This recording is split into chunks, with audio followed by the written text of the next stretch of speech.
What is going on, guys? It's KOJOFOREX, aka GBP Emperor, aka Emperor of Blues. In today's video, I'm going to run you through how to become a full-time trader in 2023. In fact, the topic of becoming a full-time trader is less discussed on YouTube, in fact, anywhere at all, right? Sometimes most people perceive the idea of becoming a full-time trader basically or solely being that you're just sitting by your computer or your laptop or on your mobile phone and then wasting your whole 24 hours by it. Then that means that I am a full-time trader, right? So many a time beginner traders or even intermediate traders just perceive that just the fact that they are spending so many hours by their chart and then they are usually unemployed and they're sitting by their screens all day, then they are really like a full-time trader, and then they pride themselves and then change their names on Instagram and add so and so FX or Legend FX and something like that, right? But genuinely that brings you nowhere close to calling yourself a full-time trader, right? So to become a full-time trader, there are certain rules, there are certain criteria, there are certain details that must be genuinely fulfilled before you can feel entitled to call yourself a full-time trader. In this video, I'm going to run you through all those details, so you want to sit back, relax. I'm going to try my best to talk slowly, as I hear a lot of you actually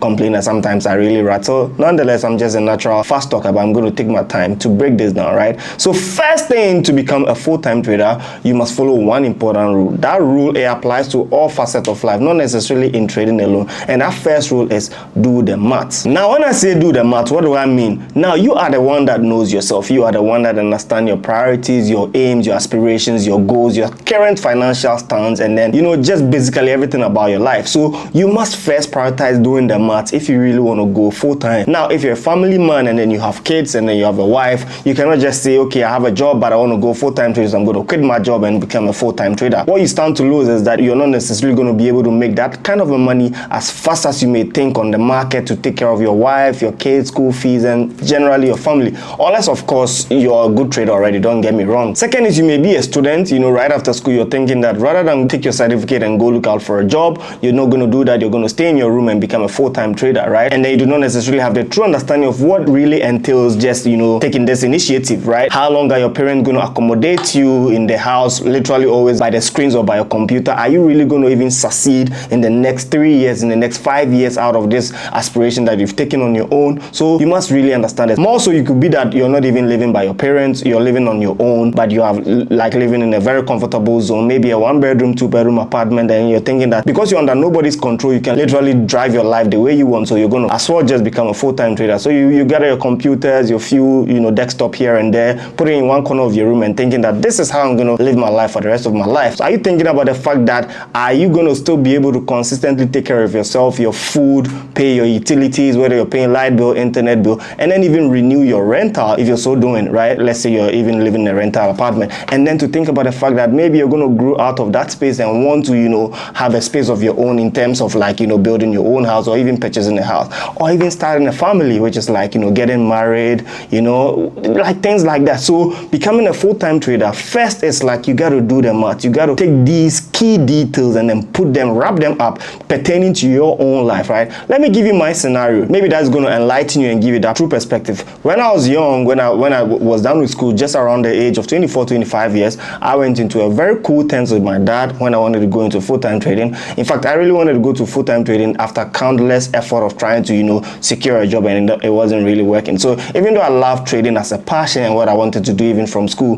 right off from school, you cannot just stay in your room and then be looking at the chart or then become like, I want to become a full-time trader. Who's going to put money on your table? Who's going to put food on your table? So because I really didn't have that luxury, I intended to take a route of getting a job initially and then perhaps coming back to the market later. But it quite didn't work well because I wasn't getting the kind of job that I wanted to do in my life. So what happens is that then I had to just cut corners and start trading full-time. So what I did was I was taking a big leap of faith, and I went into a close call agreement with my dad that, look, I know that you've taken care of me all through high school to uni, and then I read one of the very enviable programs in the university, accounting. Nonetheless, I'm trying my best to get some few jobs. It's not working out. I have a skill set which is trading. I want to go into it full-time. He in fact didn't know anything about trading. He had never even heard of it before, but I went into terms with him. I told him that I really want to do trading, but give me the next 3 years. If trading does not really help or it does not really go as I've planned, then you know what, you can assist me, come back into my life and then plug me in any organization anywhere. I don't mind restarting my life from there. All I'll just need is that in the last 3 years that I'm taking that leap of faith, support me all throughout. Maybe I'm broke, I need some money, keep supporting me. Maybe I need some encouragement, I need some words of advice. Just come into agreement. Now I'd say maybe I was fortunate. Anybody can say that I had a very understanding that, who just agreed that, okay, no problem, if you really want to take these entrepreneurial skills, why not? Nonetheless, you have a cousin who also took the same route, and in fact is one of the biggest name, right? So I'm not going to mention that name for privacy's sake, but I have a cousin who is like a very big person in the sphere of political commentary in the country, and then anything he says is well taken in the country Ghana, because he actually did take a leap of faith of becoming an entrepreneur, delving into, you know, the aspect of politics and becoming a big name as well, right? So my dad nonetheless said, okay, if you really want to go into the route of entrepreneurship, why not give it a shot? You never know what can really come out of it. And I love that aspect and that spirit of my dad, and I feel like I'm actually going to also be the same kind of dad if I should even have an offspring. So literally taking that 3 years of faith, what I did is that I asked myself that, am I really living in a very splash building or anything? I had just a 1-bedroom apartment, and then the rental cost was very low. I was paying as little as 3,000 Ghana cedis a year, and it was very affordable for me. And then I managed to squeeze and hustle here and there to get a few needful stuffs in the room, like my bed, my TV, my desktop, and then my computer and stuff, and I was okay with it. So I knew that for the whole of the year, all I needed to do is gather money, put aside 3,000, and my next year's rent is sorted. The rest is taking care of myself. In fact, I'm also fortunate to come from a family of 3. Being the last born, I had no obligation to take care of my family or my parents or my sisters, anybody. So all I needed to do was have the obligation of taking care of myself, which is putting food on the table each day in and out. So putting food on the table means that if I wake up as a full-time trader, all I got to do is struggle and trade in the market. As much as I'm able to make $10, $15, it can take care of a week's food. It can take care of a week's food. In fact, if you come from Ghana, you know how $20 or $10 actually, you know, mean when you melt that down. We like to use the term melt that down, right? So that was all I cared about. But subsequently, I realized that what I had outlived that moment, just being a trader, and then all I do is just find food on the table. So growing out, then I mean that I had to find other routes to also grow out of that space and make more money, and then live the dream that I wanted to live. So to summarize it, understanding that doing the math is the ultimate, understanding your space in the current term and how you're going to route yourself into, first knowing that you have no obligation to anybody, you wake up full-time and then be on the chart with a purpose. Second one is to find a trading strategy and master it. So in that 3 years that I told you that I had gone into that terms with my dad, I really could say that I had not really found myself totally in terms of the strategy that I teach you guys on YouTube. So what it meant was that for that 3 years, all I was going to do is that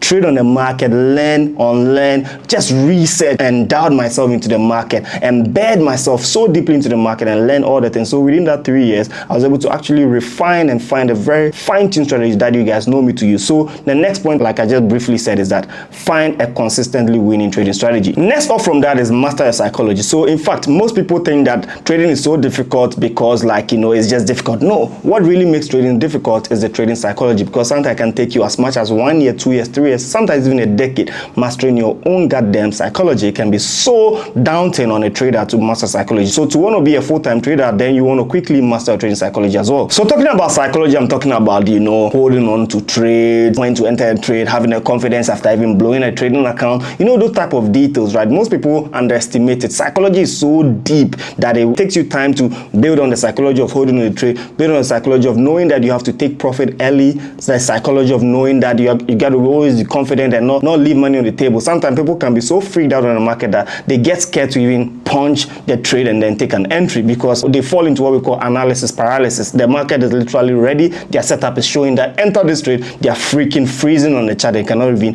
place the trade because of a past hurting experience and they don't want to replicate that same experience. So I'm going to do a separate video detailing trading psychology though, but what I meant is that master your trading psychology. So next thing is just achieving consistency. Achieving consistency, knowing that you have mastered your trading psychology and then you also mastered your trading strategy, and you vouch so well to follow these two religiously. Like no matter what anybody introduces you to you, or no matter what you see on YouTube, no matter what anybody, just any conversation you have, you vouch to yourself that I am going to follow what I know and I believe in that alone because it worked for me. So vouch to be consistent by following your rules and regulations religiously. Then you want to start building your trading capital. So starting building your trading capital, you know, nowadays you have so many avenues to actually build your trading capital. You can use a prop firm, you can go into agreements of people who are well-to-do that really understand the game of trading. Don't go and fall yourself into a trap of people that don't really understand trading. They give you money, you take it. You could end up being behind bars. You know, people have gone through some worse experience like that. But like I said, there are so many avenues these days for you to scale up and make money. Then you have to be willing to take the risk as well. So with all that I've said, if you're not really willing to take the risk, you can never become a full-time trader in 2023. So you must be ready that no matter what happens, I'm going to put myself out into the world and let the good things happen to me. So be willing to take the risk as well. Being willing to take the risk also means that they could actually fail and that you could actually, you know, waste your time, lose your time, but be okay with it. I mean, how do you know what lies at the end of the tunnel if you haven't actually entered the tunnel, right? Then I'll tell you what I call go hard or go home. Going hard or going home is that you have no plan B, right? Which is like trading is what you really want to do. So first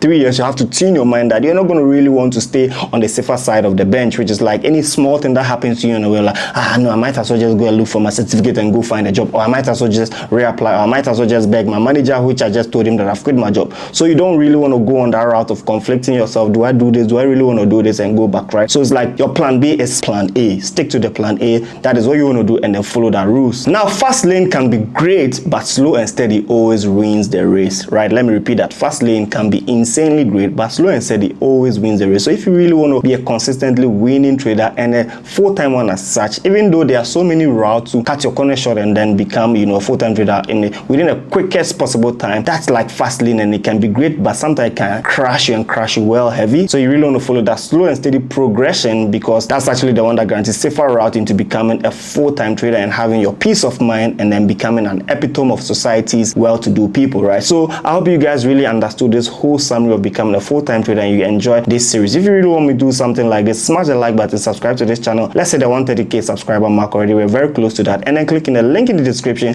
to join my Telegram community and also register with XNET, which is my recommended broker. I've been using them for the past 5 years. If you want to become a full-time trader, you might as well build a relationship with one broker that understands you, and then XNET is the one that I really have been trading with for the past 5 years of my life. Follow me on all social media as well at KOJOFOREX, especially on Instagram, because I organize a lot of Instagram live sessions, and then I teach traders certain concepts like this for free. If you find yourself anywhere in the sub-region, just search KOJOFOREX Academy. I'm talking specifically about Ghana, and then you can also visit us in our office. I have a new Profit Trading Academy. You can come and learn with us in person as well. I'm going to see you guys in the next video. Peace.